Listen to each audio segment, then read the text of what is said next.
Најпрво, околу паниката. Паника се создаде дека нема пари воопшто во буџетот на ПИОМ, на пензискиот фонд. Паника за која говори и опозицијата, но и експертите. Прво, околу тоа бемола. Има ли воопшто пари за исплата на пензии? Сведоци бевме на обраќање на собраниска седница, пратеничките прашања, каде што се отвори ова прашање. И добро е во јавноста да се отвараат вакви прашања од круцијално значење за општеството. Опозицијата изнесе ставови дека пензискиот систем е пред колапс, апокалиптични сценарија, дека нема средства за исплата на пензиите и дека практично нема да има средства да се исплати ноемвриската пензија. Одговорно тврдам пред целата македонска јавност, како директор на Фондот за пензиско и инвалидско осигурување, дека овие сценарија се апсолутно неточни. Велите дека манипулира опозицијата или нема податоци? Се работи за лицемерие и хаос кој што постои во главите на раководството на СДСМ. И ништо повеќе. Не е точно дека има огромна дупка во буџетот? Пензиите се исплатени во петокот Не добро и за во ноември. саботата, Да. а заврши заклучно со понеделник на 1 декември. Демантот од страна на фондот на ПИОМ дојде за неполни 24 часа Преку исплаќање на преку пензиите. исплатата на пензиите. Друго, за да ги подкрепам моите тврдења, Добро. можам да кажам дека во буџетот за 2026 година предвидени се 151 милиарда денари за исплата на пензиите, за исплата на здравственото осигурување на пензионерите и за исплата на транзицијските трошоци кон пензиските друштва во вториот столб. Тоа се 151 милиарда денари средства од буџетот. Практично половина од приходите во буџетот за 2026 година ќе дојдат за нормално функционирање на пензискиот систем во државата. Од тие 151 милиарда денари, 62 милиарди денари се така наречени трансфери од владата кои што го гарантираат ја гарантираат стабилноста на пензискиот систем. Сега, од овие, која е структурата на овие 62 милиарди денари или 1 милиарда евра што се споменува во јавност. Јас сум повеќе од сигурен дека Тоа е дефицит за кој говори опозицијата. Јас сум сигурен дека опозицијата, односно СДСМ, не го разбира овој систем како што треба. Да го разбира системот, фондот немаше да биде доведен во ваква ситуација, затоа што управуваа 20 години со него. И го оставија на завод на времето пред колапс. Тие тврдат дека не го оставиле во колапс, туку вие го водите во колапс. Еве сега ќе ви кажам. Добро? Од 62 милиарди денари. Да. Тоа се 1 милиарда евра. Покачувањето на пензиите од септември 2024 година до денеска е за 6000 денари номинално. Тоа значи повеќе од 400 милиони евра повеќе пари на пензионерите во 25-та година во споредба се исплатени во споредба со 24-та. Во буџетот за 26-та година предвидени се 500 милиони евра повеќе средства за пензионерите во споредба со 2024 година. Значи, од таа милиарда евра што ја спомнуваат опозицијата, половината се заради зголемувањето на пензиите и тие средства одат директно на сметките кај пензионерите. Останатите 490 или 500 милиони. 15,16 милиарди денари или околу 250 милиони евра се за исплата на здравствено осигурување на пензионерите, кое што фондот за ПИОМ го пренесува кон фондот за здравствено осигурување и околу 20 милиарди денари се за транзицијски трошоци кон пензиските друштва во вториот столб. Треба да знаат граѓаните дека сите придонеси што се уплаќаат во фондот за пензиско и инвалидско осигурување не се користат за исплата на пензиите. Туку 2/3 или 12,8% се исплаќаат за исплата на пензиите, се користат за исплата на пензиите, додека 6% или околу 1/3 од овие средства се уплаќаат во вториот столб, односно во пензиските друштва во вториот столб. Да кажам како заклучок околу безбедност и стабилноста на пензискиот систем. Во членот 241 од Законот за пензиско, донесен во 2005 година, кога е формиран со реформата на пензискиот систем, кога е формиран вториот столб, дефинирано е дека дефицитот, односно недостатокот на средства за исплата на пензијата по основ на исплатени придонеси, затоа што дел од овие средства, 1/3 одат во вториот столб, недостатокот ќе биде надоместен со трансфери од буџетот на владата на државата. Тоа практично значи дека додека постои државата ќе има стабилност на пензискиот систем и стабилност во исплатата на пензии. Добро, но еве опозицијата вели дека имате позајмици од Министерството за финансии, дека колапсот ќе се види преку позајмиците. Внатрешната ликвидност на институциите на системот се прави, каква врска има тоа со исплатата на пензии. Имаме ние меѓуинституционална соработка и плаќање меѓу институциите. Како што и компаниите измеѓу себе си имаат меѓусебно должнички доверителски односи. Клучното прашање овдека, дали државата е способна да ги обезбеди исплатата? Дали ќе има пари е прашање. Апсолутно, чиме планирано во буџетот не може да нема. Дали кредитите кои нели се најавува 1 милиарда од Унгарија, 7 милиарди од Британија, дали тие ќе го пополнат тој Не. тој проблем? Тоа се шпекулации во јавноста кои што излегуваат од страна на опозицијата, дека не знам, државата не е способна само да ги сервисира обврските кон пензионерите. Знаете како? Пензискиот систем и пензионерите се таква сензитивна категорија на граѓани, каде што вие не смеете да си играте со чувствата на тие луѓе. Затоа што екзистенцијата на нивните семејства зависи од исплатата на овие пензии. За жал. За жал така е. Меѓутоа, владата го гарантира тоа и сведоци сме дека секој први во месецот приоритет во функционирањето и во плаќањата е исплатата на пензии. Пензионерите се број 1 за оваа власт? Тоа сакате да кажете? Еден од клучните приоритети е категоријата Добро. покрај обезбедување на економски раст, развој на економијата, капиталните инвестиции и така натаму. Да, добро. Меѓутоа, граѓаните исто така треба да знаат дека останатите пензиски системи во земјите членки на Европската унија исто така се соочуваат со предизвикот на дефицит. Недоволен број на вработени кои што обслужуваат одредена категорија на граѓани, социјални пензионери и така натаму. Се постаро население, да, тоа е проблем. Демографските трендови се за жал такви дека се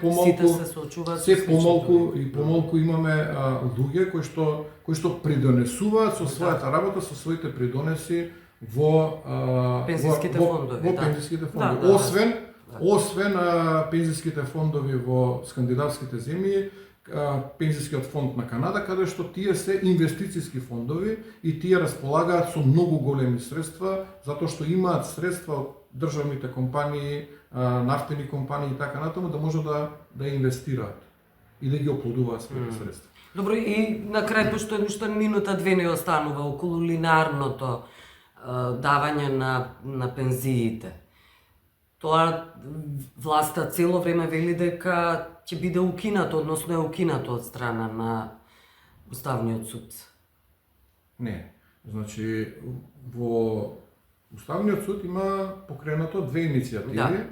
Две И тоа иницијативи по однос на се уште на маса. линеарното покачување и сега во постапка е Да, или расправата, разгледување. разследувањето, постапка за утврдување дали Е уставно. дали е уставна категорија Да. или не. Ќе почекаме Уставниот суд да ги донесе одлуките, потоа ќе биде задолжена владата за имплементација на тие одлуки. Од друга страна, мојот личен став кон ова прашање е дека зголемувањето на или усогласувањето на пензиите по основ на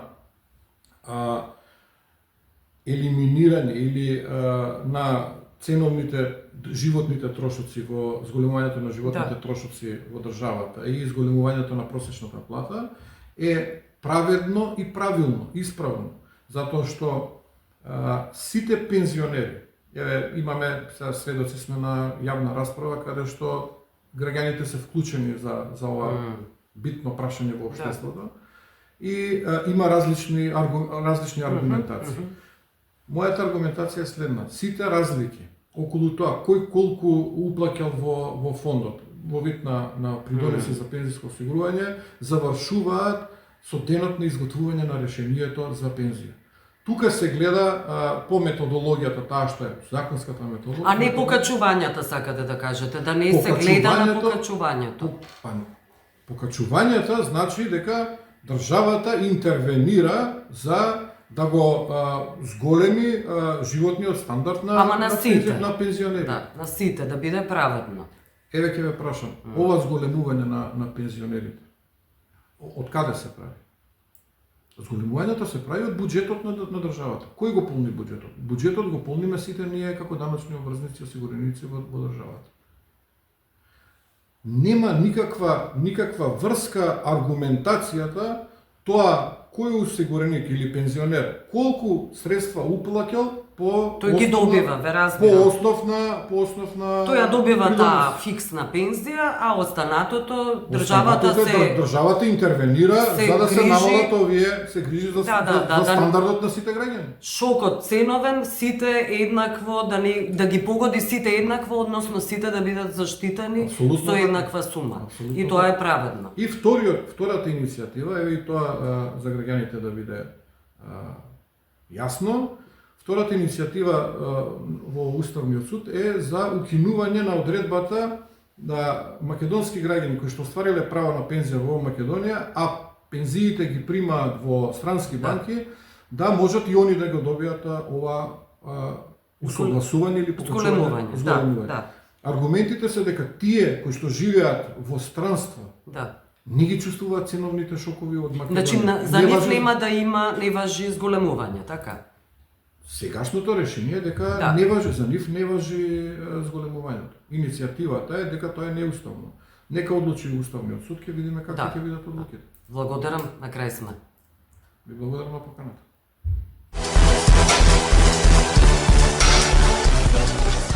Значи проблемот со пензиите според СДСМ е алармантен. Но алармантен е и за пензионерите кои стравуваат и тврдат дека практично Уставниот суд го укинува линеарното зголемување, зашто постојано има деманти. Владеачката партија ВМРО-ДПМН, односно власта, ја обвинува уставната судика Кацарска, но ве обвинува и вас како СДСМ. И сега ништо не е јасно. Зашто алармирате? Велите и дека нема пари. Ајде околу тој сегмент да се задржиме. Кои се вашите бројки, податоци? Вака, не е само за СДСМ алармантна состојбата во Фондот за пензиско и инвалидско осигурување, и за експертската јавност е алармантна состојбата, затоа што преку бројки, кога во 2023 година дефицитот, дупката во фондот беше 28 милиарди денари. 29 милиарди денари.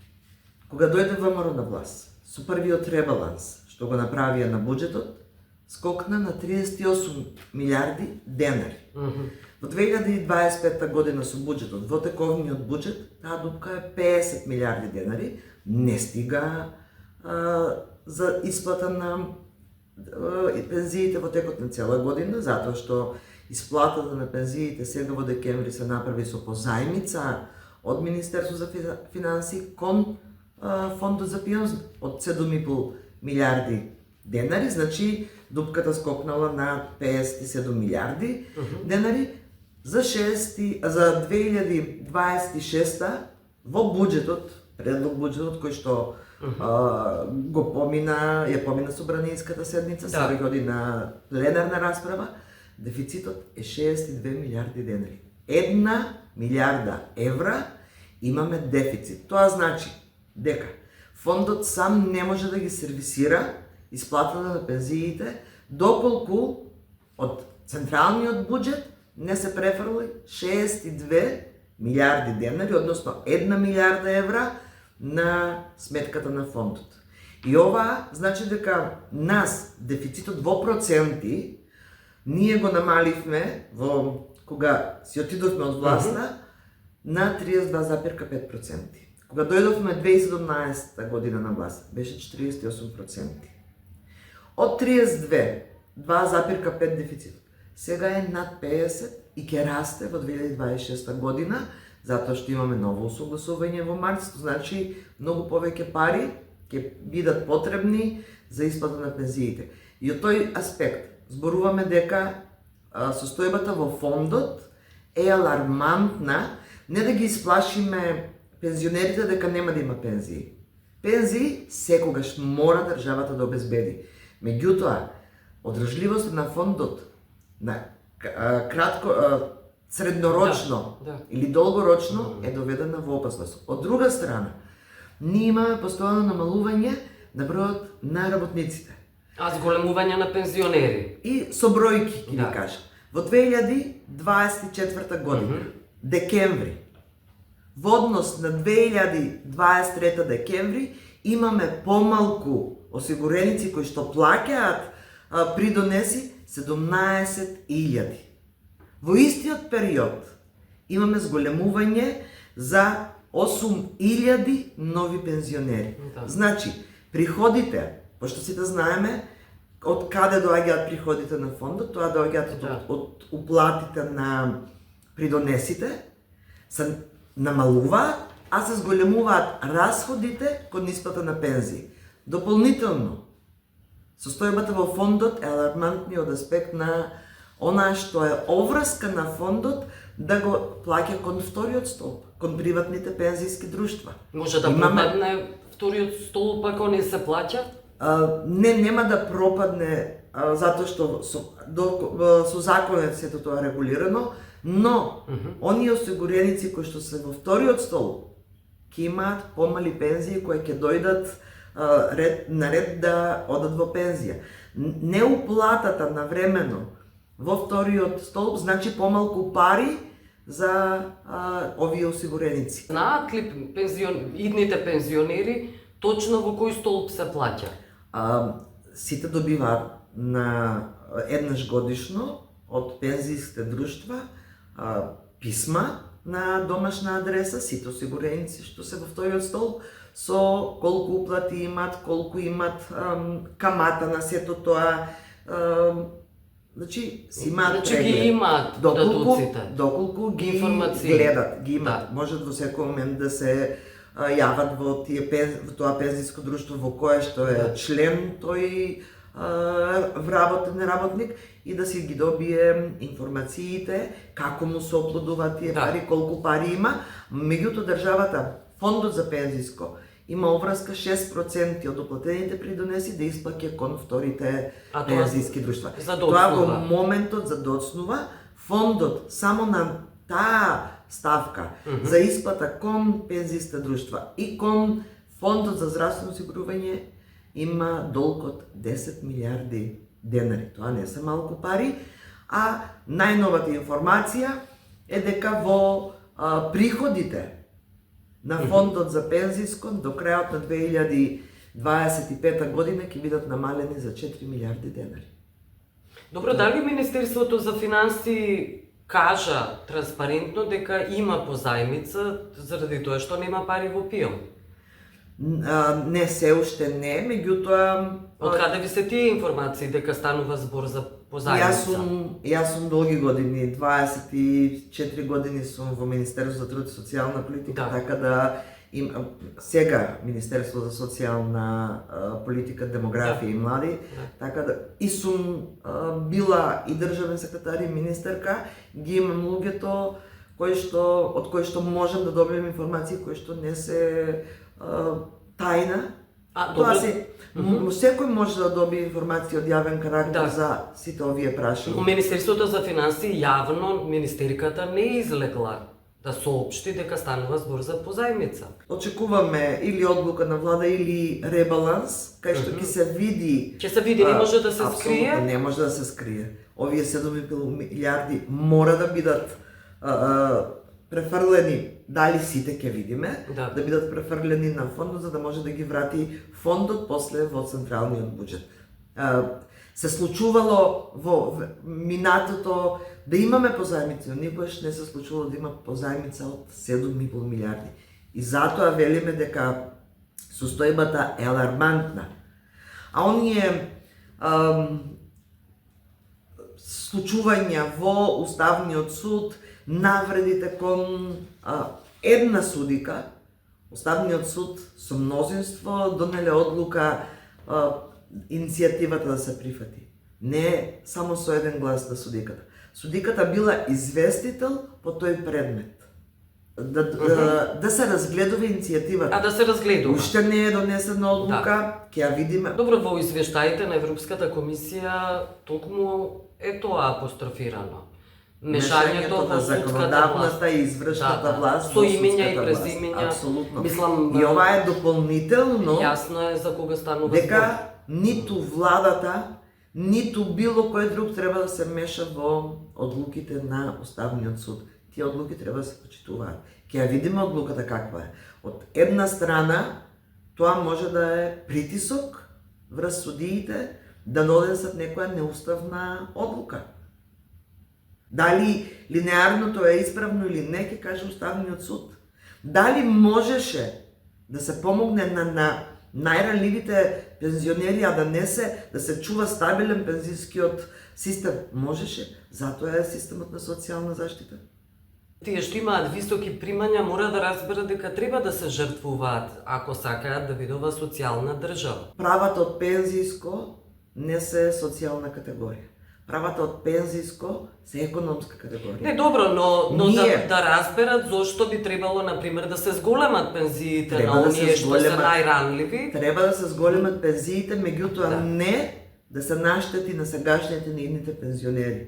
Затоа реков дека нас не постои системот на социјална заштита, кој што може да креира нови права токму за најранливите пензионери. И во исто време, кога се добива пензијата, да го добиваат правото, ако се утврди една линија на сиромаштија за пензионерите, за оваа категорија на граѓани, да се утврди одредено право кое што ќе им го зголеми приходот во семејството, ќе имаат достоинствен живот, меѓутоа државата ќе се грижи за стабилност на пензискиот систем, со намален број на работници.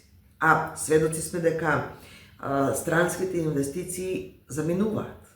Податоците во делот на економијата се уште по-лоши, тварање на фабрики, што значи дека бројот на работници ќе се намалува и заминување во странство на работниците. Апсолутно дополнително иселување на граѓаните, работно способното население. И затоа мора да се внимава на пензискиот систем, да не се случи она што се случуваше во останатите земји, предходните социјалистички земји, кога го промени општественото редување, пензионерите останат без пензија. Методологијата која што беше донесена во 2022 година го обезбедуваше токму тоа, стабилност на пензиски систем, намалување на дефицитот во системот и континуирано зголемување на пензиите. Од страна на позицијата сега се манипулира дека пензиите не растеле, пензиите растеле. За 2 години од донесувањето на методологијата до март 2024 година, пензиите пораснаа за 30%. а се намалуваше дефицитот во самиот буџет. Благодарам што бевте гостинка. Благодарам на поканата.